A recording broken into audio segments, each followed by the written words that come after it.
This is just a response to Gab Talk Media. Gab emailed me a video by him called Why Forced Integration Does Not Work. And when I first heard it, he said, listen to it in entirety, so I did. Now, half of it is religious doctrine. Some would call it dogma, which I'm going to leave alone because in this kind of presentation, I believe that doesn't belong because people have different beliefs, different ideologies, different criteria. Okay. Now, I am a Gnostic and I'm a black Gnostic, which my religion is based on ancient Kemetic wisdom and esoteric knowledge, which is coming from Kabbalism, coming from Sufi Islam, coming from Masonic Christianity, amongst others, the ancient Chinese wisdom, all kinds of stuff. It's all blended together, right? Basically, that's Gnosticism, black Gnosticism, okay? So since my religion or my belief, almost like Jedi's, is so obscure that it would take too long to actually explain it. To use it, it doesn't take very long, but to explain it, it would take a long time. So I don't argue beliefs, okay? And I prefer people that, Gab, next time you're going to send me something, you're going to argue something, hey, leave that out. That's just me. I'm like Joe Friday, the facts, just the facts. So half of it was that. It was a 30-minute presentation. Half of it was religious doctrine, okay? And the other part, the first part was about a white separatist that threatened to kill somebody, a group of people that were trying to take down a statue. Can't remember what the statue was. I do believe it was in Alabama. Well, be that here or there, it doesn't really matter. So I'm sure it's in a response to me saying that admixture is going to happen and integration is irreversible for the black community. I'm sure that's where it's come from. And I wish you had left it there. I wish you had argued the point and showed me your points of why or why not, why it was impossible or why it doesn't work. That's the point where I wish you had kind of left it, but you didn't. And saying that a white separatist that's arguing a point against integration and them threatening to blow up a statue, or that other white separatists are out there arguing the same thing, really doesn't matter. It really has nothing to do with whether integration will or won't work. And if this was the 1940s or even the 1950s, there would have been a very good debate about whether it will or will not work. Extremely good debate. We could have had a rousing debate of whether it would or would not work. But this is not the 1950s. This is the 21st century, the 2020s. And before I really get into the meat of this video, I want to say, now I started to actually go into the books, define admixture, put up some charts about populations, about the historical cycles of any society, because there is a cycle. There's a cycle of civilization for any society, and they all are basically the same. Could have gone into socialization, the Prussian school system, all kinds of stuff, because basically, just like the black race, as we want to call it, and the white race, as we want to call it, they're constructs. There is no biology to a white race or a black race. There are constructs, especially in the United States.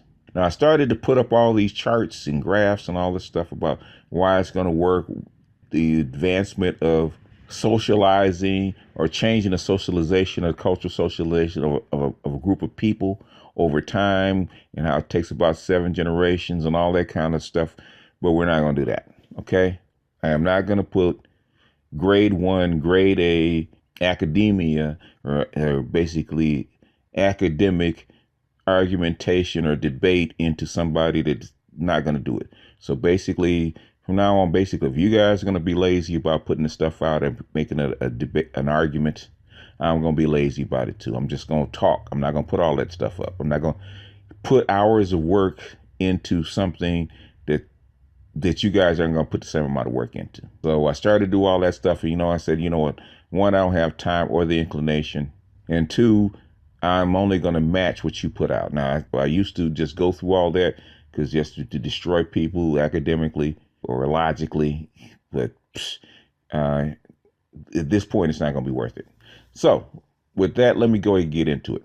Like I said, if it was in the 1950s or the 1940s, maybe even up to the 1960s, you would have had an argument. Okay? Had an argument. We're almost 80 years on. We're 75 years into this. We're 3.5 generations into the alteration of the culture. Integration was started in 1945 as an official strategy. In 1945, integration had been slowly but surely going on anyway, behind the scenes, from the time that we got here, really. Miscegenation was a law to slow it down or even cut it off, okay? Admixture, even that's impossible. The average amount of European DNA inside of those people is 20%. 20%. And that's with admixture restrictions, with the miscegenation laws. Still, the average amount of white DNA in a black person in the United States is 20%. Okay, with integration, all integration has basically doing is reversing the unnatural restriction of miscegenation, or the restriction of not miscegenation, but of admixture. Admixture is normal. Admixture is not unholy. It's not unnatural. Admixture is normal. All civilizations do it. All places do it. You look at what's going on in South Africa with Chinese immigrants. Okay, it's called admixture.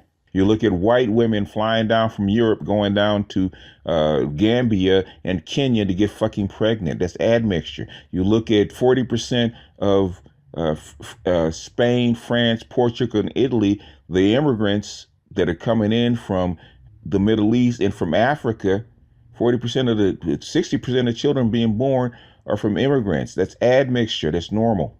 That's 100% normal. When you talk about separation, everybody talks about admixture in integration and only in terms of black and white. And they really only talk about admixture as far as it's concerned about black men, because that's the only people that people really talk about mixing. They don't talk about black women. They don't talk about Latino women. They don't talk about Asian women. They don't talk about black women, okay? They don't talk about white men. They don't talk about Asian men. They don't talk about Latino men.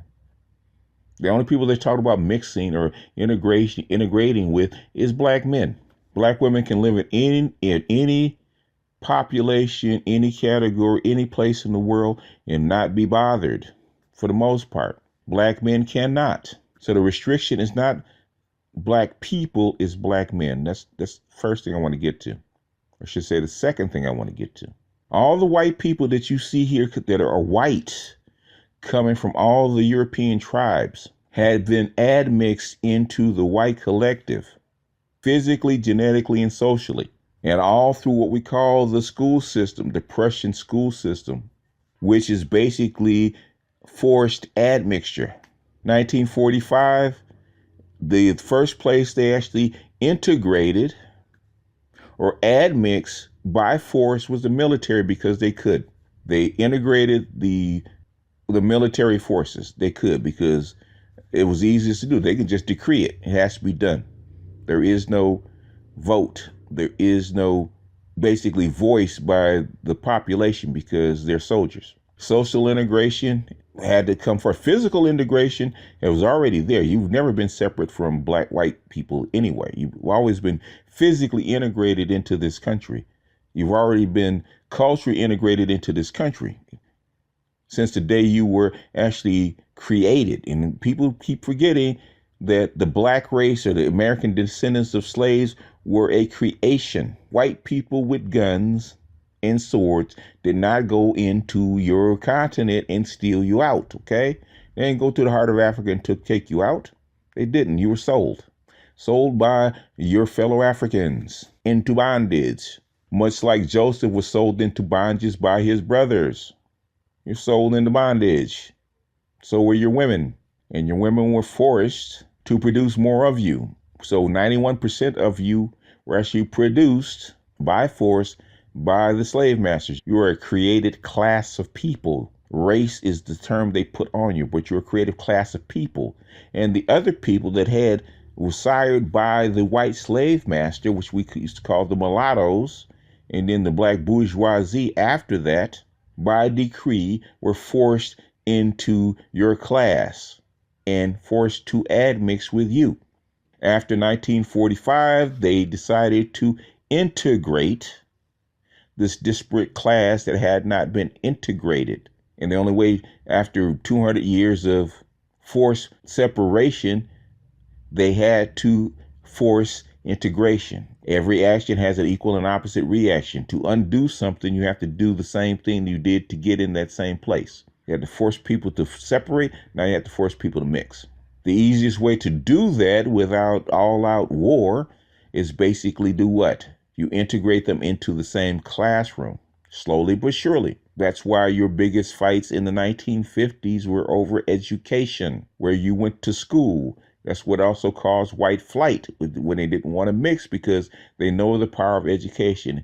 If Becky and Chad sits next to Jamal and Shaniqua, they're going to start to mix. And so it has. If you look at the rate of interracial marriage, especially since after 1968, after the miscegenation laws were killed, it has skyrocketed. Where, especially for black men, where interracial marriage or interracial coupling was almost zero, very negligible, to the point where it's right around 15%. And the only reason it's not higher than that is because the older folks, the boomers, and the ones just before them are still alive. If it wasn't for that, it'd be higher. And if you take the cultural rule of thumb, 7 generations for cultural change, and depending on who you talk to, let's use the minimum, which is 15 years. 7 times 15 is about 105 years, right? We're 75 years in, we're 4 generations in, and guess what we see with the Generation Z? We've gone from zero, almost zero, and I'm the last of the boomers. When I was coming up in my 20s, it was less than 3% for black men, or like 1 or 2%. With the Generation Z, it's 60%.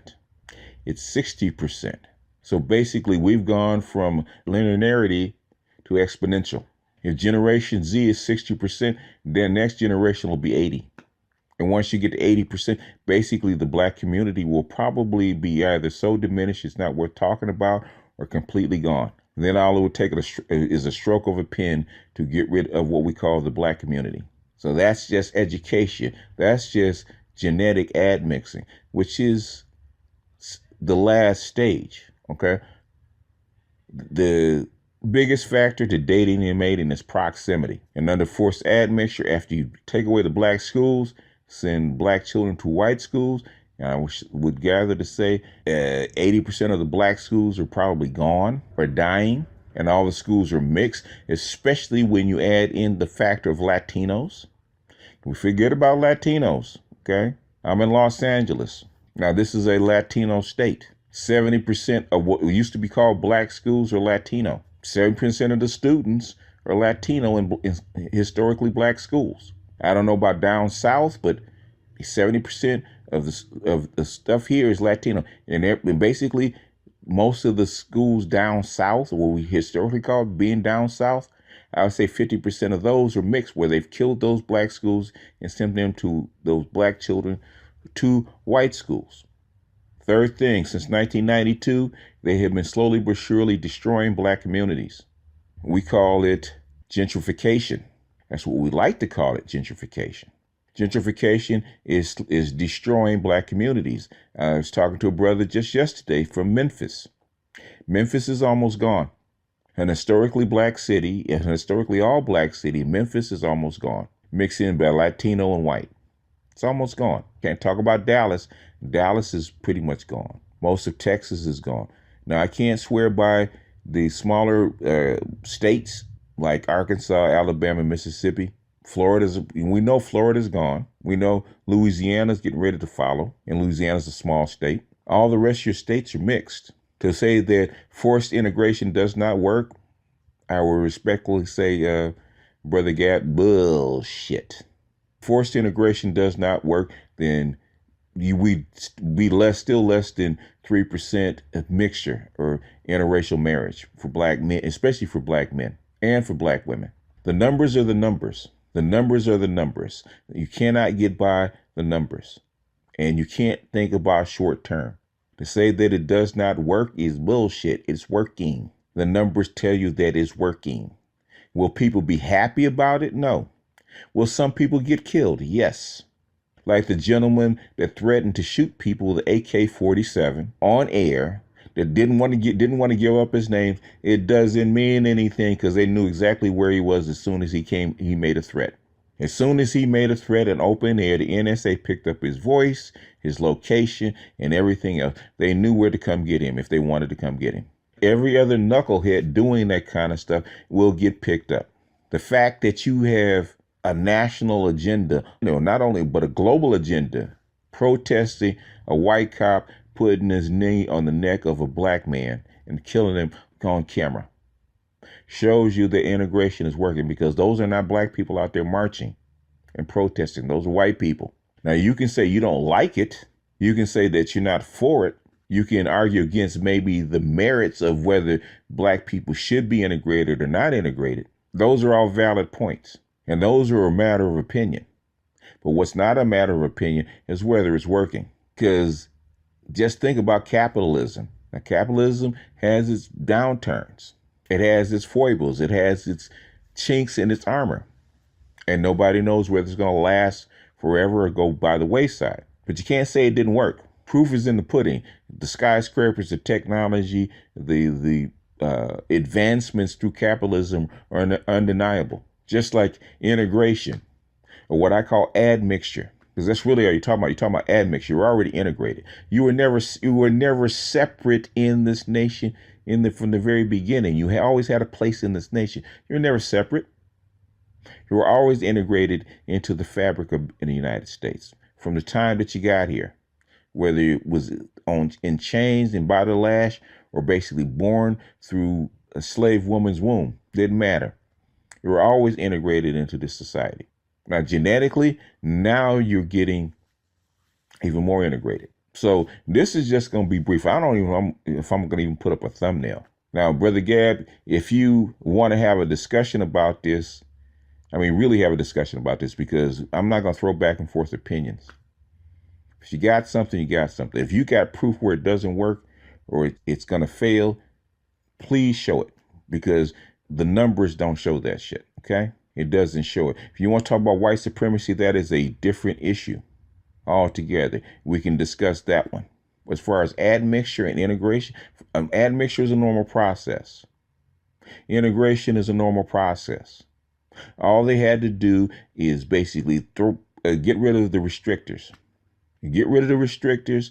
It's going to happen anyway, because it's a natural process. Separation after 300 years is almost impossible. You would literally need a civil war for separation. And a whole lot of people are going to have to die if you're going to separate like that. No other country separates without a whole lot of bloodshed. Pakistan and India, which is not a genetic separation, but a political and ideological separation. They've been fighting since the 1940s. They have nuclear weapons trained on each other. Whole lot of bloodshed went down for their separation. And black folks in the United States ain't got that kind of jack or that kind of will. So what you're selling, black folks ain't buying. They ain't been buying it, because black folks could have been separated, because Lincoln and his predecessors tried to ship black folks out and give them their own place, and they didn't take it. Yes, they tried to deport us. And black people refuse to go. But don't let facts and history get in the way of a good, opinionated, philosophical, not even philosophical, but dogmatic position. But with that, I'm going to jump off here. I'm going to edit this and put this up. Probably put way more work into this than is probably necessary. Next time, Gab, put in some work, man. Put in some work. Don't throw this half-ass stuff at me and then email me to me like this is a position. Okay? Put in some work, man. You're better than this. But with that, I'm going to jump off here. This is BGS out. I'll see you guys on the next one. Peace.